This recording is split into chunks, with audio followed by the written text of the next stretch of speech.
नमस्कार। प्रस्तुत है आज का चिंतन। समस्या। जीवन में आगे बढ़ने के लिए प्रोत्साहन की भी आवश्यकता होती है, पर यदि कोई प्रोत्साहित करने वाला न हो तो क्या करना चाहिए? समाधान। मांग मांग कर प्रोत्साहन लेना निरर्थक है। ऐसी दशा में अपने आप को प्रोत्साहन देने की व्यवस्था करनी पड़ेगी। चिंता मत कीजिए कि आपको अपने मुँह मियाँ मिट्ठू बनने के लिए कहा जा रहा है। यदि ऐसी ही बात है तो भी इसमें कुछ बुरा नहीं है, क्योंकि यह बात आपको अकेले में अपने आप करनी पड़ेगी। आपकी एकांत बातों को दूसरे क्या जानेंगे? अपने सुंदर भविष्य की कल्पना करने से प्रोत्साहन मिलता है। जैसे जैसे किसी विषय का ज्ञान संपादन करने में सफलता प्राप्त करते चलें, वैसे वैसे अपनी पूर्व स्थिति से तुलना करके प्रसन्न होते जाइए। जितना आप सीख चुके हैं उसका मुकाबला उनसे कीजिए जिनके पास वह वस्तु नहीं है। तब आपको अपनी महानता प्रतीत होगी। बड़ी योग्यता वालों से अपना मुकाबला न कीजिए, वरन उनसे स्पर्धा कीजिए कि आप में भी वैसी योग्यताएं आ जाएं।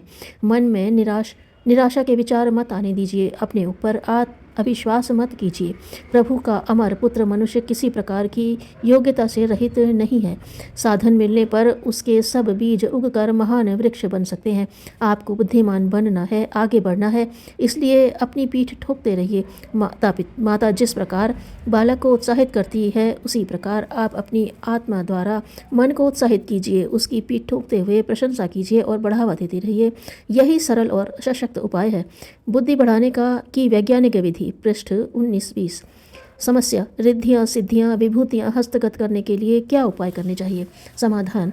परीक्षा प्रतिस्पर्धा की कसौटी पर जो खरे उतरते हैं उन्हें उत्तीर्ण किया जाता है। ऊंची श्रेणी हो तो पुरस्कार भी दिया जाता है। किन्हीं ऊंचे पदों पर नियुक्ति होती है तो भी आवेदनकर्ताओं को प्रतियोगिता में बिठाया जाता है। जो उपयुक्त सिद्ध होते हैं उन्हें नियुक्ति पत्र दिया जाता है। इसके उपरांत भी कार्यकुशलता की समीक्षा होती रहती है और पदोन्नति का सुयोग बनता रहता है। यह कार्य बिना किसी पक्षपात के चलने का नियम है। लोकाचार में इसका व्यतिक्रम भी हो सकता है, पर ईश्वर के दरबार में यह अकाट्य अनुबंध है। इसलिए ईश्वर की मनुहार करने की अपेक्षा यही उत्तम है कि अपनी पात्रता उत्कृष्टता बढ़ाने के लिए प्राणपण से प्रयत्न करें। आग पर तपाए जाने और कसौटी पर कसे जाने पर भी बार बार खरे सोने की तरह अपनी प्रामाणिकता सिद्ध करते रहें। इसी आधार पर संसार में तथा परमात्मा के दरबार में किसी का मूल्यांकन होता है। इसी आधार पर किसी को दैवी अनुग्रह का अनुदान मिलता है। विभूतियाँ, रिद्धियाँ, सिद्धियाँ हस्तगत होने का यह सुनिश्चित राजमार्ग है। पुस्तक अध्यात्म क्या था, क्या हो गया, क्या होना चाहिए, पृष्ठ 16-17। समस्या। हमारे चारों ओर प्रिय ही प्रिय तत्व जमा रहे। क्या ऐसी स्वर्गानुभूति इस जीवन में हो सकती है? समाधान। आप चाहते हैं कि हमारे चारों ओर प्रिय ही प्रिय तत्व जमा रहें, तो इसका एक ही उपाय है कि आत्मभाव को उन सब से संबंधित कर दें। सोए हुए निष्क्रिय तत्वों के रहते हुए ही अंधकार बना रहता है, पर जैसे ही बिजली की धारा उन बल्बों तक पहुंचती है, वैसे ही वे क्षण भर में दीप्तिमान हो उठते हैं और अपने प्रकाश के निकटवर्ती स्थानों को जगमगा देते हैं। अपने निकटवर्ती लोगों पर यदि आप आत्मीयता की भावनाएं आरोपित कर दें तो वे सब आपको प्रिय, आनंददायक, मनोहर और प्रसन्नता बढ़ाने वाले प्रतीत होने लगेंगे। क्रोध, चिड़चिड़ाहट, द्वेष, घृणा की जो अग्नि शिखाएं दिन रात मन में जलती रहती हैं और खून सुखाती रहती हैं, वे अनायास ही शांत हो जाएंगी। प्रिय वस्तुओं का चारों ओर एकत्रित रहना यही तो स्वर्ग है। स्वर्ग की बड़ी महिमा गाई गई है। कथा पुराणों में उसका बहुत विस्तृत वर्णन मिलता है। उस सारे वर्णन का सार यह है कि यहाँ सब प्रिय ही वस्तुएं हैं। जैसे स्थानों में रहना चाहते हैं वह वहाँ सब मौजूद है। ऐसा स्वर्ग आप स्वयं बना सकते हैं। इसी जीवन में उसका आनंद लूट सकते हैं। दूर जाने की ज़रूरत नहीं। जिस स्थान पर रह रहे हैं वहीं उसकी रचना हो सकती है। क्या आप सचमुच ऐसा चाहते हैं? क्या अपनी आँखों से इस जीवन में ही स्वर्ग की झांकी करने के लिए सचमुच उत्सुक हैं? यदि हैं तो सच्चे हृदय से तैयार हो जाइए। अपने आत्मभाव को संकुचित मत रखिए, वरन इसे निकटवर्ती लोगों के ऊपर बिना भेदभाव के बिखेर दीजिए। विद्युत धारा का स्पर्श करते ही अचेतन पड़े हुए बल्ब जगमगाने लगते हैं। आपके आत्मभाव का स्पर्श होते ही समस्त संबंधित जन प्रेम पात्र बन जाएंगे, प्रिय लगने लगेंगे। इन प्रियजनों के बीच रहकर आप स्वर्ग जैसा आनंद अनुभव करेंगे। पुस्तक आंतरिक उल्लास का विकास, पृष्ठ 5-6। समस्या। लोगों के द्वारा की गई प्रशंसा या निंदा के प्रभाव से बचने के लिए क्या करना चाहिए? समाधान।